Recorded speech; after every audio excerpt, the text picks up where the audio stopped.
আসসালামু আলাইকুম। আমি মোহাম্মদ গোলাম রব্বি এবং আজকে শুক্রবার ১ তারিখ ৮ মাস।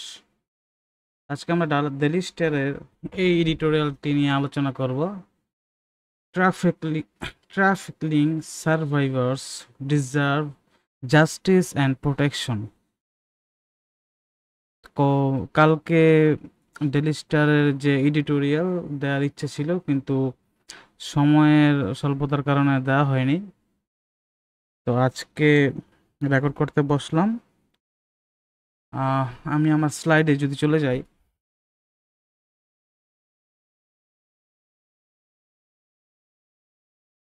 সরি,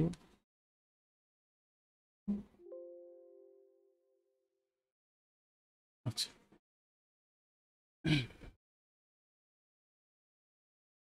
তো আজকে এই স্লাইডে বলা হয়েছে দ্য ডেইলি স্টারের justice out of the reach for most trafficking survivors. যারা হচ্ছে ট্রাফিকিং হচ্ছে যাদেরকে পাচার করা হয়, মানব পাচার করা হয়। তো ওই থেকে যারা ফিরে আসে তাদের জন্য যে জাস্টিসটা হওয়া দরকার, সেটা জাস্টিসটা হয় না। বাইরে প্রচুর পরিমাণ বৃষ্টি পড়তেছে।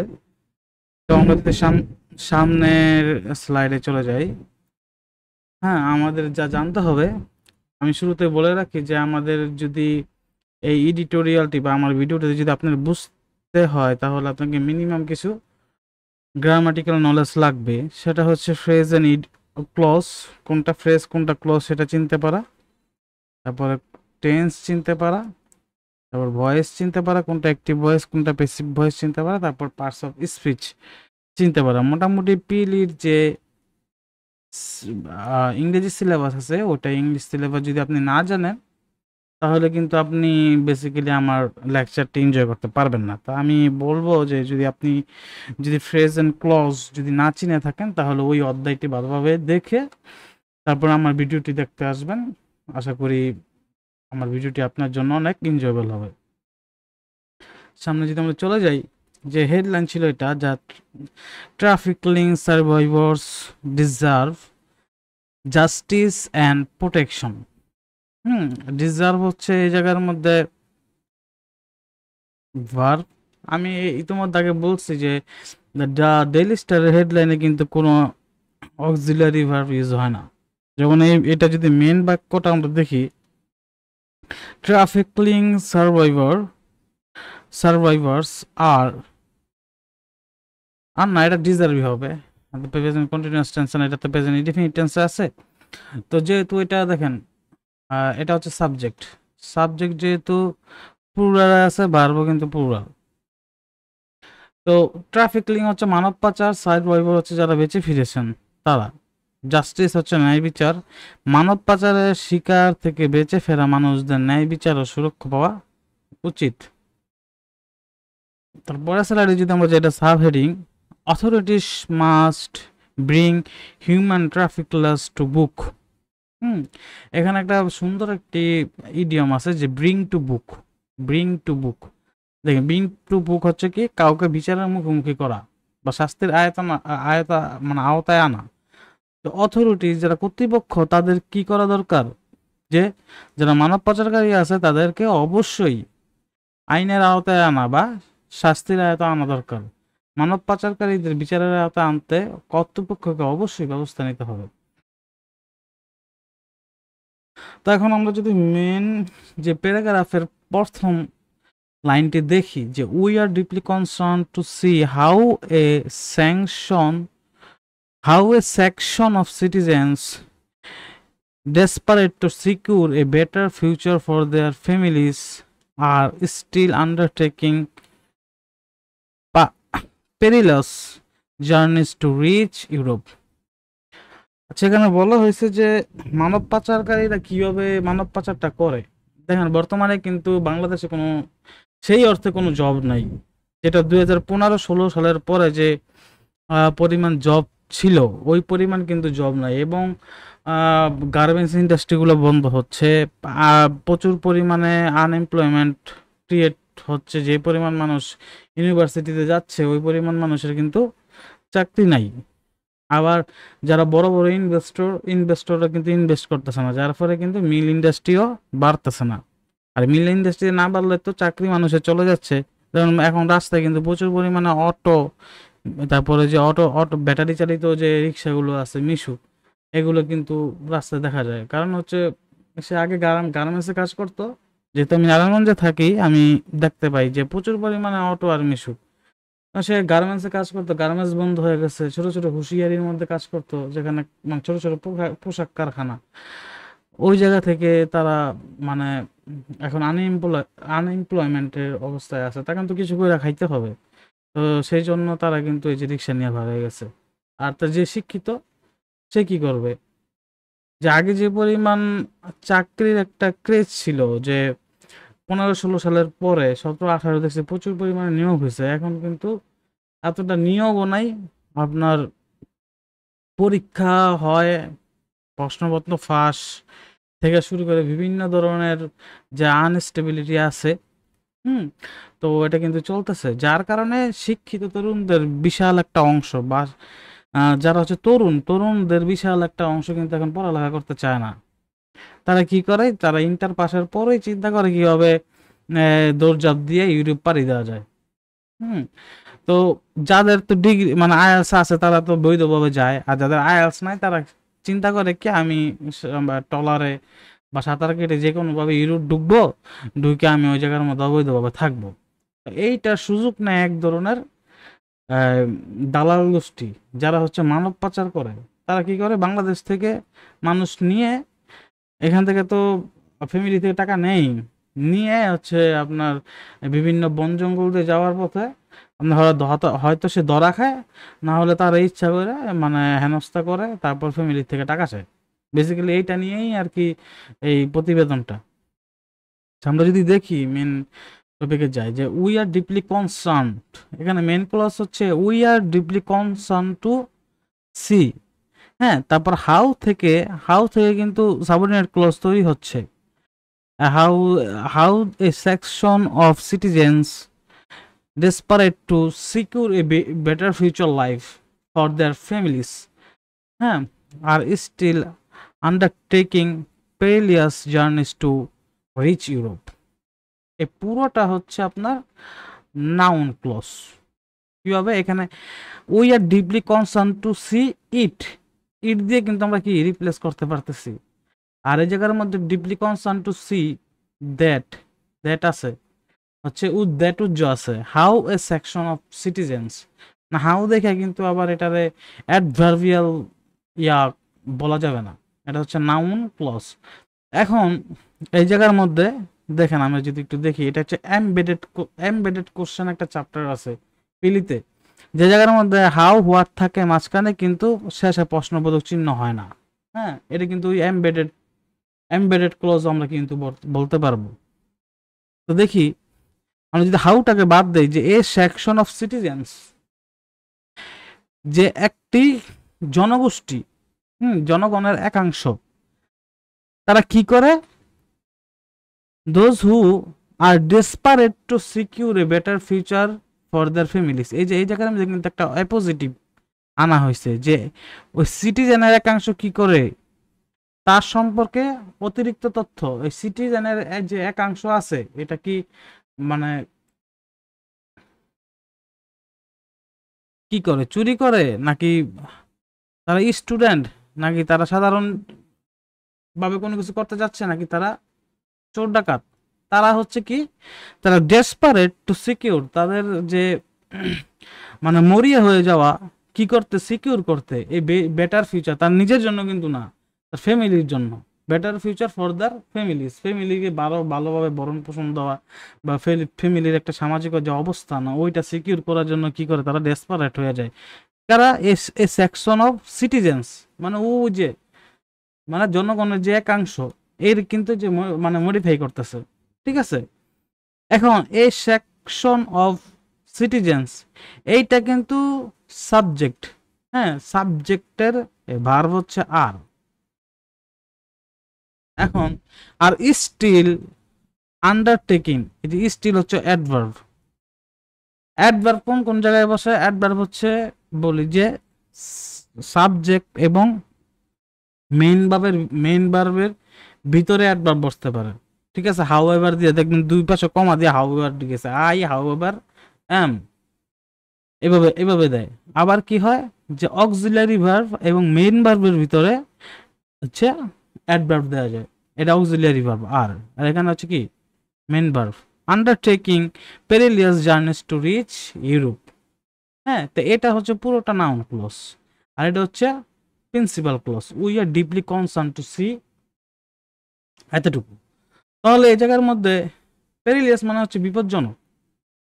হুম, তো এটা যদি আমরা যদি বাংলা করি, খুব শর্টে যদি বাংলা করি তাহলে এটা আসবে যে পরিবারের উন্নত ভবিষ্যতের আশায় নাগরিকদের এক অংশ এখনো ইউরোপের উদ্দেশ্যে বিপজ্জনক যাত্রায় নেমেছে। এই বিষয়টি আমাদের গভীর উদ্বেগের কারণ।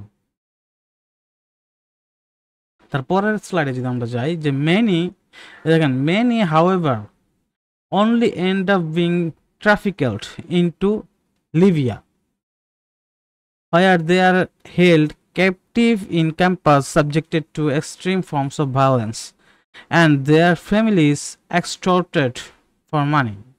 And extorted হচ্ছে জোরপূর্বক আদায় করা, extorted। আমি যদি এই জায়গার মধ্যে মেন ক্লজটি দেখি সেটা হচ্ছে many only end up, many কি বলছিলাম সাবজেক্ট এবং ইয়ের ভার্বের মাঝখানে এই যে হাউ এভার দিয়ে এই যে একটা অ্যাডভার্ব বসানো হলো। এটা মেন ক্লজে many only end up, end up হচ্ছে এন্ড হচ্ছে এই জায়গার মধ্যে ভার্ব, সাবজেক্ট হচ্ছে মেনি, হ্যাঁ, অনলি এন্ড আপ, এটা হচ্ছে verb phrase, end up being trafficked, যেহেতু প্যাসিভ প্যাসিভ বয়সে মানে প্যাসিভ সেন্স আছে সেজন্য বিং ট্রাফিকেলড দিয়ে দিছে, হ্যাঁ।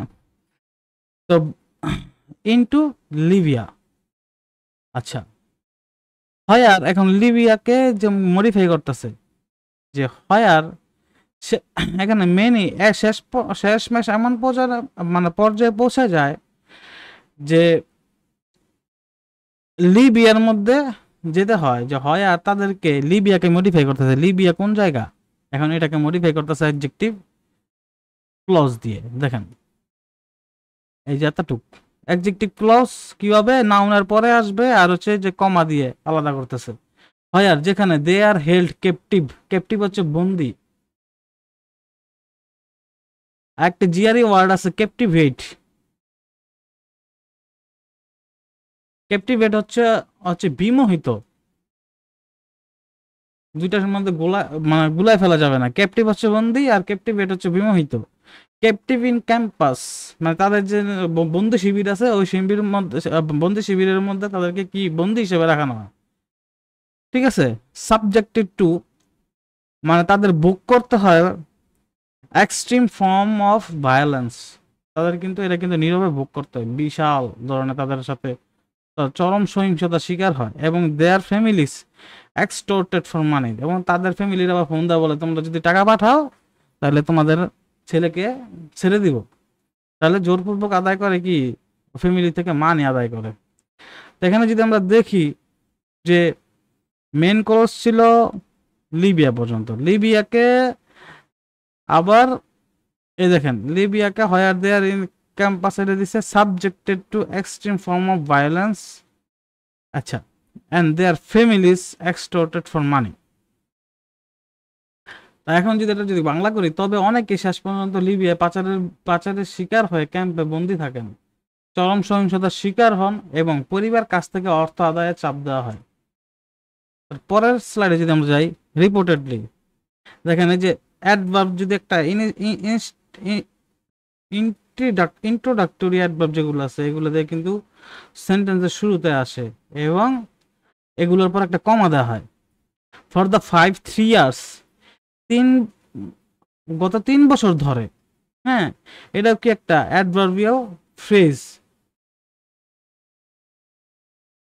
যার কারণে এই জায়গার মধ্যে কি আছে একটা কমা আছে। এখন মেইন ক্লজ কোনটি, Bangladesh has ranked number 1 among countries, Bangladesh এর সাবজেক্টের ভার্ব হচ্ছে এটা র্যাঙ্কড নাম্বার 1 অ্যামং, এই যে প্রিপোজিশন এই যে নাউন অ্যামং কান্ট্রিজ, ওই সব কান্ট্রিগুলোর মধ্যে হুজ যার, হুজ হচ্ছে যার। এই যে এখন এই যে এই জায়গার থেকে আবার কি অ্যাডজেক্টিভ,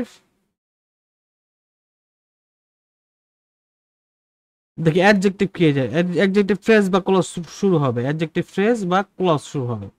হুজ সিটিজেন, যার সিটিজেন গুলা অ্যাটেম্প টু এন্টার ইউরোপ, যার সিটিজেন গুলা বা নাগরিক গুলা তারা কি করতে চায়, ইউরোপে ঢুকতে চায় by crossing the Mediterranean sea. Mediterranean sea হচ্ছে ভূমধ্য সাগর। তো ভূমধ্য সাগর ক্রস করে যে সকল কান্ট্রিগুলো হচ্ছে আপনার ইউরোপে ঢুকতে চায়, বিশেষ করে থার্ড ওয়ার্ল্ড কান্ট্রিগুলো, এর মধ্যে বাংলাদেশ হচ্ছে নাম্বার ওয়ান। হুম। তো এটা কই থেকে আসছে, তো প্রতিবেদন অনুযায়ী, রিপোর্টেডলি, ঠিক আছে। তো প্রতিবেদন অনুযায়ী গত 3 বছরে বাংলাদেশের ভূমধ্য সাগর পাড়ি দিয়ে ইউরোপে প্রবেশের চেষ্টাকারী দেশগুলোর মধ্যে শীর্ষে রয়েছে। যদি আমরা যদি দেখি, এই যে দেখেন এই জায়গায় হচ্ছে, যদি আমরা দেখি এটা হচ্ছে মিডল ইস্ট, এই যে এটা হচ্ছে মিডল ইস্ট, ঠিক আছে। এটা হচ্ছে ইসরায়েল, এই জায়গায় ইসরায়েল, এই জায়গার মধ্যে সৌদি আরব, আবার এই যে এই জায়গার নিচে আছে হচ্ছে দুবাই। হ্যাঁ, তো এটা মিডল ইস্ট। আর এটা হচ্ছে লোহিত সাগর, এই যে যেটা আমরা দেখতে পারতাছি এটা হচ্ছে লোহিত সাগর। হ্যাঁ, আর এটা হচ্ছে মিশর, ইজিপ্ট। আর যদি আমরা দেখি আবার লিবিয়া আছে, এই জায়গার মধ্যে লিবিয়া আছে, এটা কিন্তু পুরোটাই ইউরোপ, উপরে পুরোটাই ইউরোপ। তো প্রথম তারা কি করে, সৌদি আরব, ইজিপ্ট, লিবিয়া, তিউনেশিয়া, এইসব জায়গায় যায়। হ্যাঁ, আবার মরক্কোতেও যায়, কারণ কি মরক্কোর সাথে ইউরোপের খুব কাছাকাছি একটা সম্পর্ক আছে। যে মরক্কোর এটা হচ্ছে জিব্রাল্টার প্রণালী, এই প্রণালীটা কোনোভাবে পার হইতে পারলে স্পেনে চলে যাওয়া যায়। তো মরক্কোর থ্রু তো অনেকে যায়। হ্যাঁ, কিন্তু মরক্কোর এখন মানে ইটা হচ্ছে খুব কঠোর, সে কারণ এই জায়গার মধ্যে মানে প্রচুর পরিমাণে মানুষ এই জায়গায় যায়, এই জায়গার মধ্যে সিকিউরিটি খুব কঠোর। তাই তারা কি করে, এই ভূমধ্য সাগর পাড়ি দিয়ে হয় ইতালি যায়, নাহলে গ্রিসে যায়। হ্যাঁ, এই যে সাগর পাড়ি দিয়ে প্রথম তিউনিসিয়া যায় বা লিবিয়া যায়, এই জায়গা থেকে ওই যে দালাল থাকে, দালালের মাধ্যমে ও ট্রলারে করে এটা পাড়ি দেয়। পাড়ি দিয়ে যে ইউরোপে একবার ঢুকতে পারলে তো তারা পরবর্তীতে কাগজপত্র করে নেয় বা ওই জায়গায় থাকে। হ্যাঁ, তো এটা হচ্ছে দালালের মাধ্যমে হয়, কারণ যাদের আইএলস নাই তারা কিন্তু যেভাবেই যাওয়ার চেষ্টা করবে। ঠিক আছে। তো এটাই বলছে যে এটা কিন্তু এরকম কোন কোন দেশ থেকে আসে, ইন্ডিয়া, পাকিস্তান, বাংলাদেশ, নেপাল, ভুটান, হ্যাঁ, তারপর শ্রীলঙ্কা, এটা থার্ড ওয়ার্ল্ড কান্ট্রি যেগুলো আছে ওই জায়গা থেকে এই জায়গা যায় বেটার ফিচারের আশায়। কিন্তু এর মধ্যে ওই দেশগুলোর মধ্যে সবচেয়ে বেশি হচ্ছে বাংলাদেশের। তারপর হোয়াইল, দেখেন হোয়াইল দিছে, হোয়াইল মানে হচ্ছে এটা অ্যাডভার্বিয়াল ফ্রেজ বা ক্লজ। আচ্ছা, হোয়াইল মেনি আর, যেহেতু আমি টেন্স চিনতে পারতেছি, তাহলে এটা adverbial clause. And brought back home after immense hardship.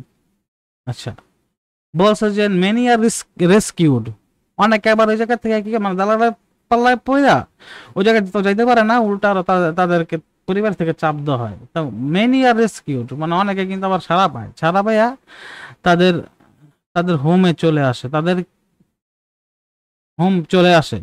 After immense hardship, অনেক কষ্টের পর তারা কিন্তু আবার কি করে, বাড়িতে ফিরে আসে। হুম। তা এই জায়গার মধ্যে কিন্তু এই যে many other remain risk unsecured, এটা হচ্ছে গিয়া এই পর্যন্ত হচ্ছে গিয়া আপনার প্রিন্সিপাল ক্লজ। ওটা কিন্তু অ্যাডভার্বিয়াল ক্লজ ছিল। তা আমরা কি বলছিলাম, প্রথম যদি অ্যাডভার্বিয়াল ক্লজ আসে, অ্যাডভার্বিয়াল ক্লজ যদি প্রথম আসে, তারপরে একটা কমা দিতে হবে, তারপরে প্রিন্সিপাল ক্লজ থাকবে। আর যদি প্রিন্সিপাল ক্লজের পরে অ্যাডভার্বিয়াল ক্লজ আছে, তাহলে বেসিক্যালি কমা দিতে হয় না, কমা ছাড়াই অ্যাডভার্বিয়াল ক্লজ দেওয়া যায়, কিন্তু ডেইলি স্টার মাঝে মধ্যে দেয়। হুম। তো দেখেন এই জায়গার মধ্যে যে কমা কিন্তু আছে একটা। তো মেনি আদার উইমেন আনরেস্কিউড, তো তাদের মধ্যে অনেকে কিন্তু এখন পর্যন্ত কি ছাড়া পায়নি। অ্যান্ড দেখেন এই জায়গার মধ্যে আবার কিসের আছে, রানন সেন্টেন্সের, এইটা একটা ক্লজ, এইটা একটা ক্লজ, আর দুই ক্লজকে একসাথে করবে কে, অ্যান্ড কে করতে হলে সেটা কি করতে হবে, এই জায়গার মধ্যে কমা দিতে হবে, কমা দেওয়ার পরেই অ্যান্ড আনতে পারবে, কমা দিয়ে একটা অ্যান্ড আনতে পারবে। তো এটা হচ্ছে রান অন সেন্টেন্সের একটা টপিক। তো দেখেন যে এইটার মধ্যে একটা সুন্দর বিষয় আছে, যেমন এই লাইনটা আমি নিছি এই জন্য দেখানোর জন্য। দেখেন আমি হোয়াইলটা যদি বাদ দিই, many are rescued and brought back home, এখানে কিন্তু এইটা হচ্ছে প্রিন্সিপাল ক্লজ।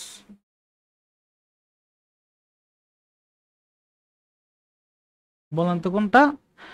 এই যে মেনি থেকে এই পর্যন্ত কিন্তু প্রিন্সিপাল ক্লজ, এটা কিন্তু প্রিন্সিপাল ক্লজ। কিন্তু এই যে আফটার ইমেন্স হার্ডশিপ, এটা কিন্তু আবার অ্যাডভার্বিয়াল ফ্রেজ। তা যেহেতু প্রিন্সিপাল ক্লজের পরে আফটার দিয়ে আবার অ্যাডভার্বিয়াল ফ্রেজ তৈরি হয়েছে, সেহেতু কিন্তু এই জায়গার মধ্যে হোমের পরে কোনো কমা নাই। দেখছেন? কারণ প্রথম প্রিন্সিপাল ক্লজ আসছে, তারপরে এই অ্যাডভার্বিয়াল ফ্রেজ দিছে। আবার এটার আগে কি করছে তারা, ওয়াইল দিয়ে আবার এটা কি ডিপেন্ডেন্ট ক্লজ বানাই ফেলছে, এটা অ্যাডভার্বিয়াল ক্লজ বানাই ফেলছে ওয়াইল দিয়ে। তো এটা তো গেল হচ্ছে সিনটেক্স। এখন যদি আমরা এটা যদি বাংলায় যাই, অনেক কঠিন সংগ্রামের পর উদ্ধার হয়ে বাড়ি ফিরেছেন, তবে এখন অনেকে এখনো নিখোঁজ, এবং কেউ কেউ ভূমধ্য সাগরে ডুবে প্রাণ হারিয়েছেন। এই যে ডুবে, ড্রোনিং, ডুবে প্রাণ হারানো ইন মেডিটেরিয়ান। তো ভূমধ্য সাগরে ডুবে প্রাণ হারিয়েছেন এরকম অনেকেই আছে, মানে ওই থেকে বাঁচার জন্য। তারপরে দো, দেখেন যেহেতু দো আছে, তো এটা কিন্তু অ্যাডভার্বিয়াল ক্লজ। দো অলদো থাকলে মনে করবেন যে একটা মাঝখানে একটা কমা থাকবো, যদি কমার আগে যদি পজিটিভ কিছু বলা হয়, ঠিক উল্টোটা, মানে পজিটিভের উল্টো কি নেগেটিভ বলা হবে, মানে এর উল্টোটা বলা হবে কন্ট্রাস্ট। দো অলদো,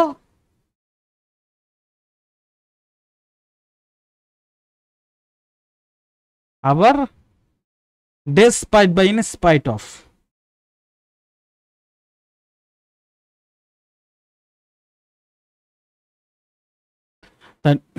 দো অলদো, ডেসপাইট বা ইনস্পাইট, দো অলদো বসবে হচ্ছে কমপ্লেক্স সেন্টেন্সের সময় দো অলদো, আর ডেসপাইট বা ইনস্পাইট অফ বসবে হচ্ছে সিম্পল সেন্টেন্সের ক্ষেত্রে। তো যেহেতু দো দিছে, তার মানে এটা হচ্ছে অ্যাডজেক্টিভ, এই অ্যাডভার্বিয়াল ক্লজ। তাই কি এই জায়গার মধ্যে দেখছেন অ্যাডভার্বিয়াল ক্লজ প্রিন্সিপাল ক্লজের আগে আসছে, সেজন্য কিন্তু এই জায়গার মধ্যে একটা কমা। আচ্ছা দেখি কি, দো, যদিও many survivors have filed cases against filed cases against the traffic laws, যারা মানব পাচারকারী ছিল তাদের বিরুদ্ধে কি মামলা করছে, হ্যাঁ অনেকেই। তো মামলা করলেও দোজ হ্যাভ বিন সেলডম, কদাচিৎ, সেলডম মানে হচ্ছে কদাচিৎ, খুব রেয়ারলি এন্ডেড ইন কনভিকশন, মানে তাদেরকে যে শাস্তি দিছে এটা খুবই কম কম সংখ্যায়, বা কদাচিৎ মানে নাই বললেই চলে এরকম কোনো কিছু। তো আমরা যদি দেখি যে বেঁচে যাওয়া ব্যক্তিরা পাচারকারীদের বিরুদ্ধে মামলা করলেও দোষী সাব্যস্তের সংখ্যা খুবই কম। দেখছেন যে মামলা করছে, কিন্তু মামলার, এই যে দেখেন এখানে মামলা করছে প্লাস ছিল, মামলার পাওয়ার পায় নাই, মাইনাস হয়ে গেছে। তার মানে কি বিপরীত কন্ট্রাস্ট হবে। আজকে এই পর্যন্তই, আল্লাহ হাফেজ, আসসালামু আলাইকুম।